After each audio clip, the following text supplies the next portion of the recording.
Nigerian officials get set to meet bond investors in London next week as the government considers tapping international debt markets to help finance its record budget deficit.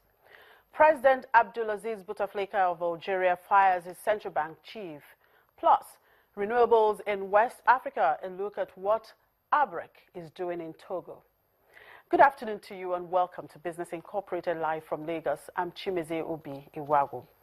Well, Nigerian officials are set to meet bond investors in London next week as the government considers tapping international debt markets to help finance its record budget deficit.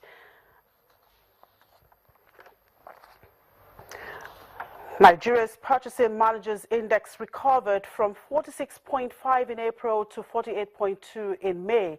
The latest PMI report released today by FBN Quest shows 4 of the 5 sub-indices were negative in May, while the strongest reading was 58.5 for delivery times by the surveyed companies. The employment sub-index was the lowest and below water for the 6th successive month. The analysts say this means that respondents do not see a bright near term. FBN Quest believes the first quarter of 2016 appears to be the weakest for growth in the year because of delays in the release of funds from the budget for capital spending. Meanwhile, the federal government has been asked to intensify efforts at expanding the country's industrial and manufacturing base. The director of the Supporting Economic Transformation Program, Mr. Derek Whalem, at a public presentation of the report in Abuja, says Nigeria has experienced little economic transformation in recent times compared with other oil exporting countries in the world. We say that business as usual is not going to generate large increase in productive employment that Nigeria needs. We've seen that there has been a transformational deficit on the economy. And it talks about restructuring the economy and diversify. It thinks about expanding our industrial and manufacturing base. It thinks about fiscal incentives for business that prove capable of manufacturing products that are internationally competitive. So there are things that we can build on and that we can implement. I'm thinking about maybe some demonstration projects that can demonstrate that this is possible to do. The present change of government of President Muhammadu Buhari has since its inception provided additional interventions to support specific private sectors, the non-oil sector and youth entrepreneurship, amongst others. It is instructive to know that Mr. President has remained focused on the diversification of this economy, despite the myriad of problems we encounter. Singapore is what it is today due to the extraordinary altruistic efforts, sacrifices and hard choices of its founding father, Mr. Lee Kuan Yew. What is important is not the extent to which the country lags behind, but the potential the country has to catch up.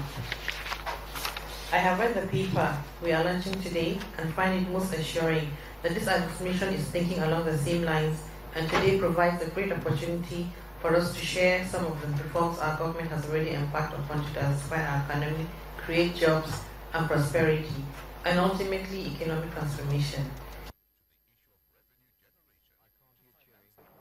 As members of the Organization of the Petroleum Exporting Countries are set to meet in Vienna on Thursday, there are indications that Nigerian oil technocrat and the former managing director of NNPC, Mohammed Barkindo, will emerge as front-runner to take the top job at the organization.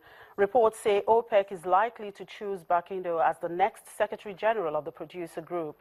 Today, Nigeria has, alongside Venezuela, become one of the main victims of oil's price collapse, with the country's output declining sharply owing to militant attacks on pipelines and infrastructure.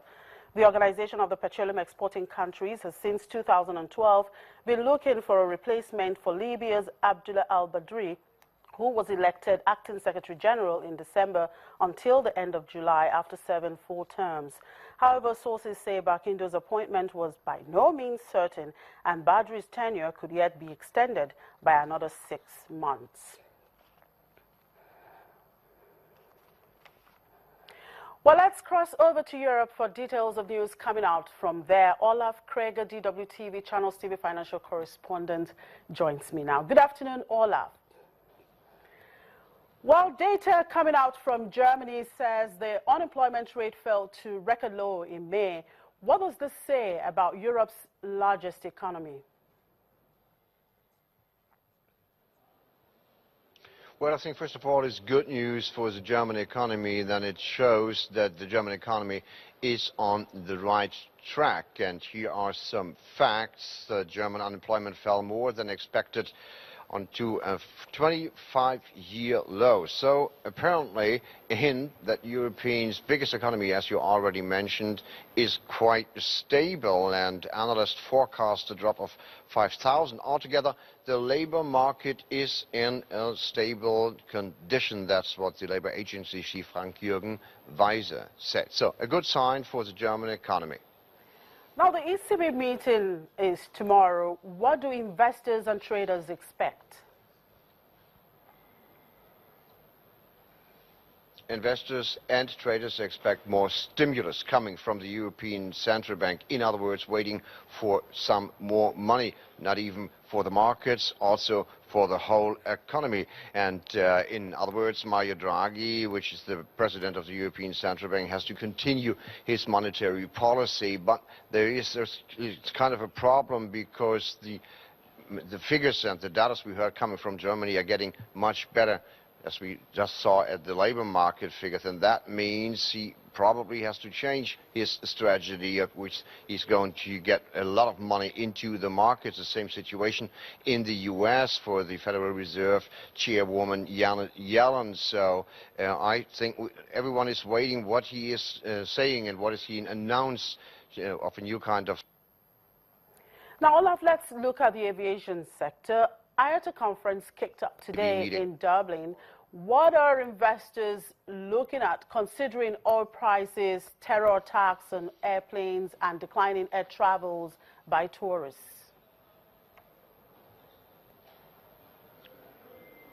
Well, there is a long agenda in Dublin because air passengers' demands in April rose at its slowest rate in 2015 because of the major terror attacks we saw in Brussels, for example. So safety is a very big issue right now. And until now, the airlines are profiting because the oil price is pretty low and the economies are stable, especially in Germany. So passengers are going to flight, but there's also a lot of competitiveness up in the air, and the low-cost carriers are getting stronger and stronger.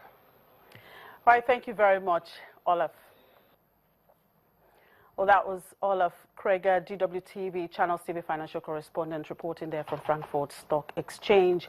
Our Nigerian officials are meeting bond investors in London next week as the government considers tapping international debt markets to help finance its record budget deficit.